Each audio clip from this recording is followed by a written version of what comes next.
네, 안녕하십니까. 방금 소개받은 손화철입니다.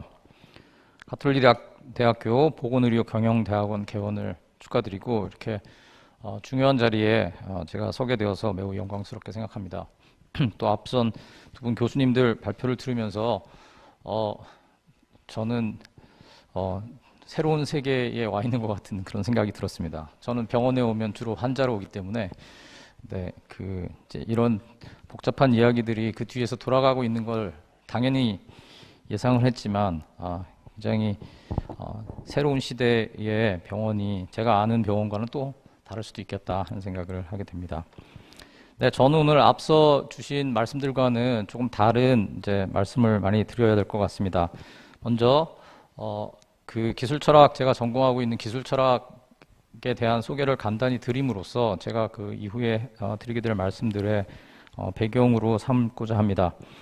그래서 그 다음에 이제 첨단 기술이 우리의 어떤 의미, 우리가 생각하고 말하는 것들의 어떤 의미에 어떤 변화를 주는가 하는 것들을 한번 생각을 해보고 그 다음에 오늘 이 모임의 주제에 대해서 조금 더 말씀을 드리도록 하겠습니다. 네, 먼저 기술 철학의 이제 역사적 배경입니다. 현대 기술에 대한 철학적 물음은 매우 최근에 시작이 되었습니다. 철학은 굉장히 오래됐고 기술은 사실 철학보다 더 오래됐습니다만 기술에 대해서 철학이 이야기를 관심을 가지게 된 것은 최근에 기술이 엄청나게 빠른 속도로 발전하면서부터입니다. 그래서 그 19세기 산업혁명 때가 되어서야 철학자들이 기술이 굉장히 중요하구나 하는 생각을 하게 되었고 그 이전까지는 기술이 중요하다는 것을 인지하기가 굉장히 힘들었습니다. 왜냐하면 발전이 너무 느려서 그 엄청난 그 기술의 그 여파를 한 시대 안에 경험할 수가 없었기 때문입니다.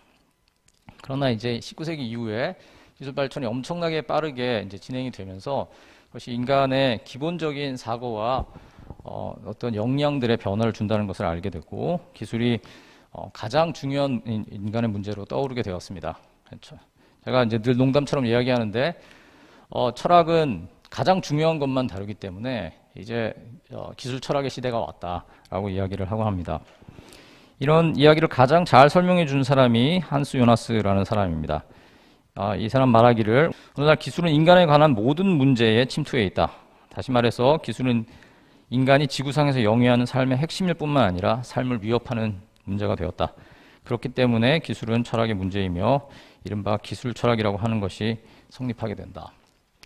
네, 이런 기조로 이제 기술 철학이 20세기 전반부에 시작이 되면서 지금까지 크게 약 3가지 정도의 흐름이 이제 있었습니다. 물론 뭐 여러 가지 다른 방식으로도 설명이 가능하겠습니다만 제가 간단하게 말씀을 드리도록 하겠습니다. 먼저는 고전적 기술 철학이라고 부르는 이제 철학자들입니다. 이분들은 핵폭탄이 터진 다음에 굉장히 충격을 많이 받고 기술이 사람한테 좋은 건 줄 알았는데 사람을 파괴하는 데도 엄청난 역량을 발휘하는구나 하는 것을 이제 알게 되면서 굉장히 충격에 빠졌습니다. 그래서 기술이 현대 기술이 특별히 인간을 비인간화하고 그다음에 인간 호모 사피엔스를 위협하고 있다라는 그런 위기감을 표시를 했습니다. 이 기술이 통제가 되지 않고 정신없이 발전을 하는데 이제 이러다가는 인류가 정말 큰 위기에 처하게 되겠다 하는 어떤 경고의 메시지들을 많이 이제 날렸습니다. 그런데 그런 입장들이 어느 정도 뭐 핵폭탄 이후에 그 지식인 사회에서는 어느 정도 수용이 되었지만 그러나 이제 시간이 지나면서 과연 정말 기술이 그렇게 막 나갈 수가 있는 것인가? 기술이 도대체 기술이 문제라는데 무슨 기술을 이야기하는 거냐? 하는 이제 그런 반론이 제기되기 시작합니다. 그 반론을 제기한 사람들을 경험으로의 전환을 시도했다라고 이야기하는데 이분들은 기술에 대해서 막연하게 비판을 하지 말고 무슨 기술을 이야기하는 건지 그 기술이 과연 어떤 방식으로 발전했는지를 구체적으로 좀 이야기를 해보자 라고 이야기를 합니다. 그러면서 결국 우리가 기술이 막 발전할 때 우리가 뭐 이런저런 문제가 생긴 건 맞지만 우리가 그 기술 발전을 잘 컨트롤하면은 인류에게 좋은 방식으로 이것을 이제 이끌어 갈 수 있다라고 이제 주장을 했습니다. 이게 사실은 우리가 통상적으로 가지고 있는 기술에 대한 이해로 어떻게 보면 다시 돌아갔다고 할 수 있겠습니다. 그래서 기술을 민주적으로 운영을 해야 되고 기술이 사람의 삶에 영향을 많이 미치니까 그 영향을 많이 받는 일반인들도 전문가와 함께 거기에 어느 정도 참여할 수 있는 길을 열어야 된다라는 이야기를 이제 하기 시작합니다. 아까 그 신광수 교수님 말씀하시면서 이제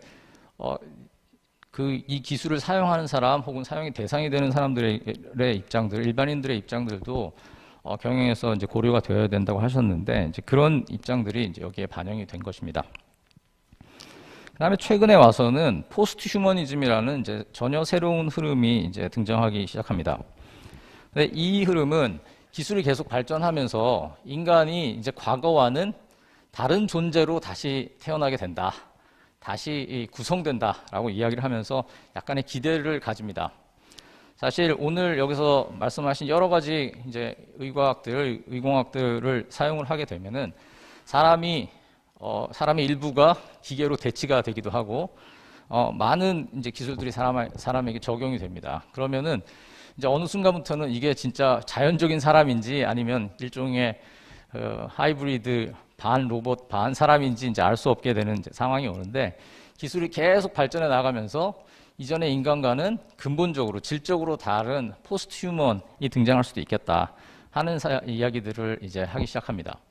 이런 가능성들은 물론 어느 정도 경우에 따라서는 약간 과장된 경우도 없지 않습니다만 사람들은 이제 이 새로운 가능성에 대해서 계속 이야기를 하고 이게 우리 인간의 기존의 인간 이해를 어떻게 바꾸고 있는가에 대해서 논의를 하고 또 어떤 사람들은 이제 미래 기술이 엄청 발전하면은 영원히 살 수도 있겠다 뭐 이제 이런 이야기를 하는 사람들조차 생기게 되었습니다.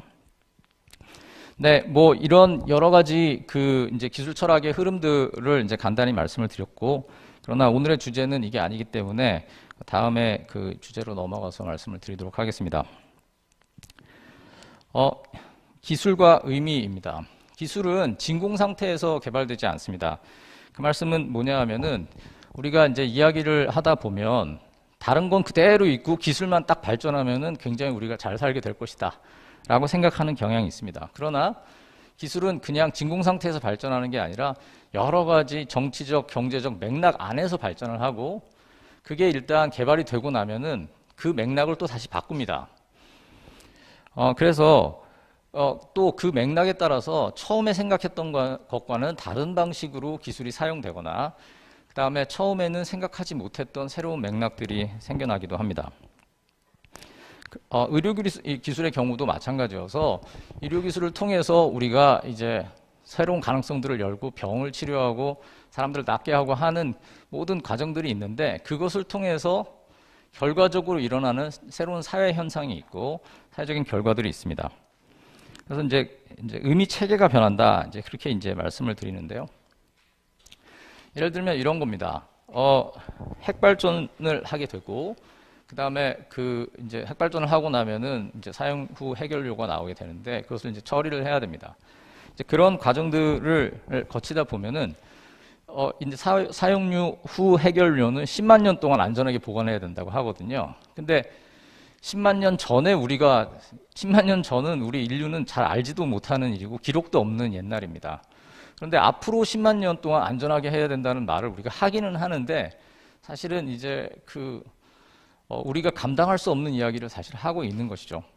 그러니까 시간인 우리가 컨트롤할 수 있는 혹은 컨트롤하거나 장담해줘야 되는 시간이 훨씬 더 늘어난 것입니다. 과거에 비해서.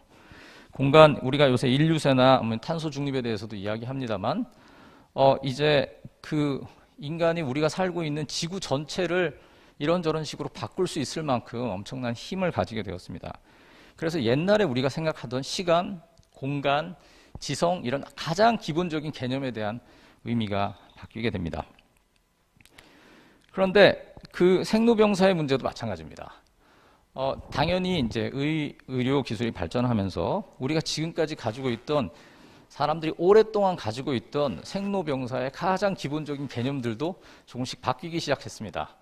그래서 옛날에는 아기를 낳지 못하는 게 뭐 엄청난 저주라고 생각했지만 지금은 의학적인 문제라고 생각합니다. 옛날에는 심장사가 그냥 죽음이었지만 지금은 뇌사를 이야기를 해야 됩니다. 왜냐하면 장기를 꺼내서 다른 사람들한테 줄 수도 있기 때문입니다. 그러니까 이런 새로운 발전들이 우리가 가장 기본적으로 가지고 있는 개념들을 바꾸고, 그렇기 때문에 거기에 대해서 그와 관련해서 여러 가지 이제 철학적인 요구들이 일어나게 됩니다. 이제 보건 의료와 기술이 만났을 때에 대한 말씀을 좀 드리도록 하겠습니다.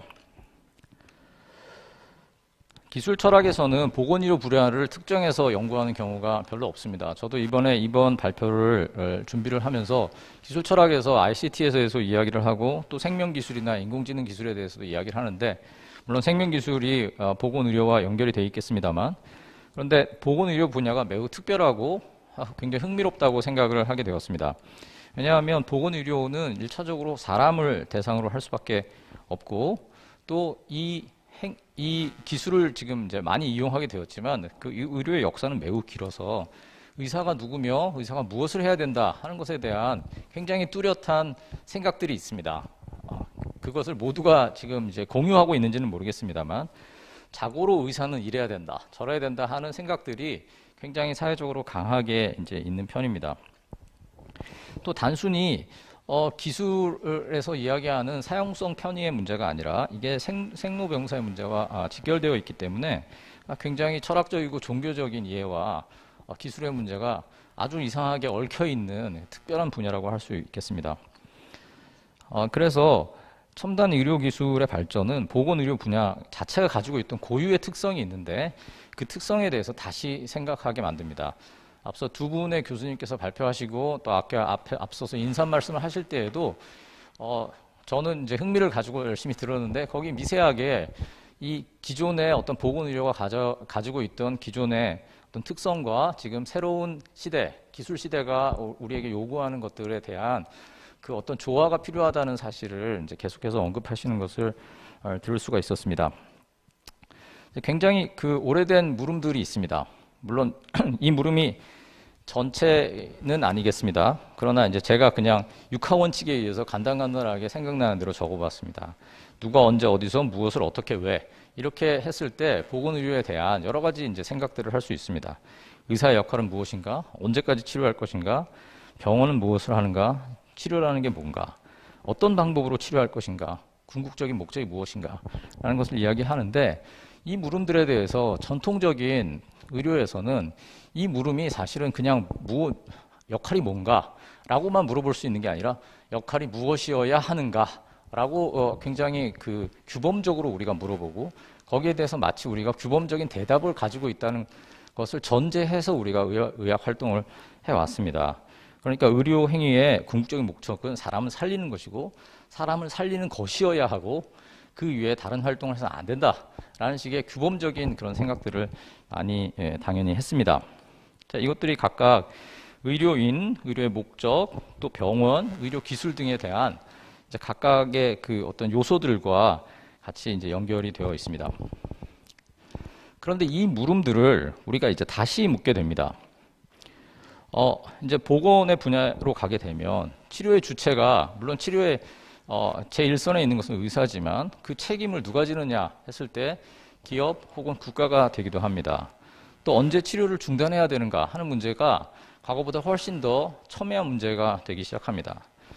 또 의료가 산업이 된다면, 아까 여러분들이 의료와 산업이 서로 모순되는 것처럼 생각하는 경향이 있다 말씀하셨는데, 실제로 많은 사람들은 그렇게 생각을 할 것입니다. 그리고 그 관계가 도대체 어떻게 연결이 되는가에 대해서 궁금해 할 것입니다. 또 산다는 게 무엇인가에 대해서도 이야기를 할 수 있겠습니다. 아까 그 인조인간이 자기는 죽지 않기 때문에 인간보다 우월하다고 했을 때, 그 사람이 말하기를 죽지 않는다면 그거는 사는 게 아니다, 존재하는 것이다 라고 이제 이야기를 합니다. 또 어떤 기술을 받아들일 것이고, 과연 의료의 목적이 과거와 동일한가 하는 물음들을 우리가 물을 수 있겠습니다. 나아가서 아까 요소들로 가지고 얘기를 한다면, 지금 의료 거버넌스나 의료 경영의 문제가 사실은 이 여러 가지 문제들에 다 굉장히 밀접하게 연결되어서 고려가 되어야 될 것입니다. 네, 이 슬라이드가 깨져서 죄송합니다.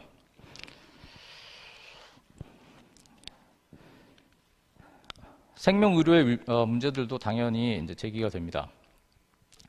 첨단 기술 발전으로 아까도 말씀드린 것처럼 이전에는 존재하지 않았던 여러 가지 윤리적인 문제들이 발생을 합니다. 기존의 윤리 이동과 도덕 감정이 여전히 살아있기 때문에 이제 이 문제들에 대해서 첨예한 입장들이 대립하고는 합니다.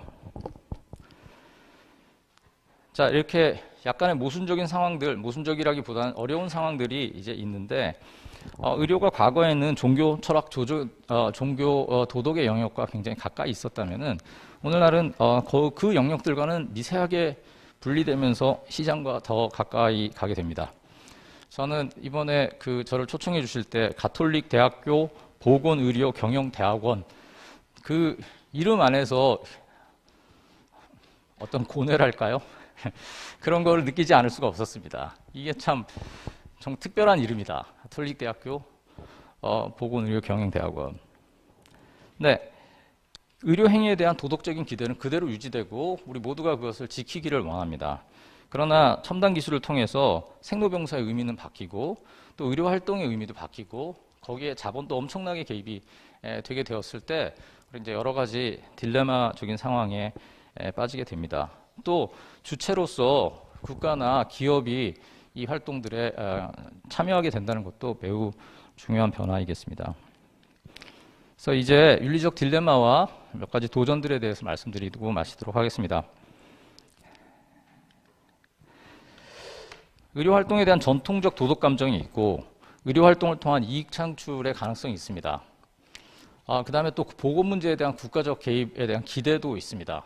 사람들은 국가가 문제를 해결해 주기를 바라고 또 의료에서도 국가가 개입해서 의료 산업을 좀 더 활성화해 주기를 바라고 그게 좋은 일이라고 생각합니다. 자, 그런데 여러 가지 일반적인 생각들을 우리가 나열해 보면 굉장히 흥미롭습니다. 무슨 수를 써서라도 사람은 살리고 봐야 된다 라고 사람들이 보통 생각합니다. 첨단 의료 기술의 발전은 결국은 모두에게 좋은 일이다 라고 또 우리가 생각을 합니다. 국민의 건강, 보건, 안전은 개인이 아닌 국가가 책임져야 된다. 그 생각도 우리가 어느 정도는 공유를 하고 명시적으로는 거기에 동의하지 않더라도 이번 코로나 상황에서 본 것처럼 일이 잘못되면 국가가 이걸 왜 제대로 못하냐라고 우리가 이제 이야기를 하곤 합니다. 이 생각들이 모두 일반적이지만 서로 모순되고 그래서 우리가 미세한 딜레마 상황이 있다. 저는 그렇게 판단을 합니다. 이런 상황에서 첨단 의료 시대에 우리가 직면하는 도전들을 4가지 정도로 나눠서 생각해 보았습니다. 하나는 의료의 목적이 무엇인가라고 이제 하는 것입니다. 생명을 살리는 것, 돈을 버는 것, 환자의 행복을 추구하는 것, 돈을 버는 것이라고 하면 큰일 나겠지만 그러나 생명을 살리는 것이 무엇인가를 규정하는 것은 매우 중요하다고 생각합니다. 누구를 살릴 것인가, 어떻게 살릴 것인가, 그리고 우리가 목표하는 좋은 세상이 어떤 세상인가 하는 것에 대한 고민이 좀 있어야 될 거라고 생각합니다. 의료가 궁극적으로 목표로 삼아야 될 어떤 상황에 대한 좀 더 적나라한 목표를 설정해야 할 것이라고 생각합니다. 저는 이제 철학자니까 좀 막연한 이야기를 할 수밖에 없는데요. 플라톤의 국가에 보면 가장 이상적인 나라는 어떤 나라인가를 이제 고민을 합니다. 그런 나라는 세상에 존재하지 않습니다. 그런데 가장 이상적인 나라라면 이러저러한 조건이 있을 것이다 라고 이야기하고 그 이야기를 하는 이유는 그런 나라를 실현할 수 있다고 믿어서가 아니라 그리로 향해 가야 하기 때문에 그렇습니다. 그게 플라톤의 이데아입니다. 그렇다면 첨단 의료 기술을 통해서 과거와는 전혀 다른 요구와 가능성과 기대가 마구 엇갈리는 상황에서 첨단 보건 의료가 가능한 이 세상에서 거기 관련 종사자들이 좋은 세상이라고 이데아적인 세상이라고 생각하는 게 어떤 세상인지에 대한 좀 더 고민이 필요하다고 저는 생각합니다. 또 의료인의 자리가 어딘가에 대해서도 생각해야 된다고 봅니다. 최근에 이제 그 인공지능을 이용한 진단은 약간 이제 IBM이 왓슨이 시도를 하다가 약간 이제 포기를 하는 것 같습니다. 그런데 이런 그 논문이 있었습니다. Could artificial intelligence make doctors obsolete? 아까 20년 동안의 경험이 굉장히 중요하다고 하셨는데 그럴 거라고 생각합니다. 그런데 또 어떤 사람들은 인공지능을 통해서 훨씬 더 정확한 진단이 가능할 거다. 이렇게 또 주장하는 사람들도 실제로 있습니다. 그래서 이제 의사가 하는 일이 무엇인가에 대한 정의가 새롭게 일어나야 될지도 모릅니다. 사실 굉장히 많은 기술들이 들어오니까 기술 그냥 진단하고 처방하고 하는 것뿐만 아니라 그 기술을 능숙하게 잘 사용하는 것도 굉장히 중요해지지 않습니까? 그 기계, 기술, 약품들을 잘 이해하는 것도 점점 의사들에게 요구되는 중요한 일이 됩니다. 그래서 의료인의 자리가 무엇이고 그 역할이 무엇인가에 대한 고민이 필요할 것입니다. 네. 의사는 환자를 전인적 인간으로 대할 수 있다는 점에서 인공지능과 다르고 그래서 인간 의사가 꼭 필요하다라고 당연히 우리가 이야기해야 합니다. 그러나 저는 근대 의료 역사가 과연 전인적 인간에 대한 고려를 최우선에 두었는가에 대한 고민은 계속해야 된다고 생각합니다. 그러니까 제가 누군가를 블레임하려고 하는 것이 아니라 지금 근대 의료가 지금까지 이렇게 급성장하면서 일어난 여러 가지 문제들을 우리가 같이 생각을 해야 된다는 말씀입니다. 또 보건의료 경영의 역할이 무엇인가에 대한 논의도 있어야 될 것입니다.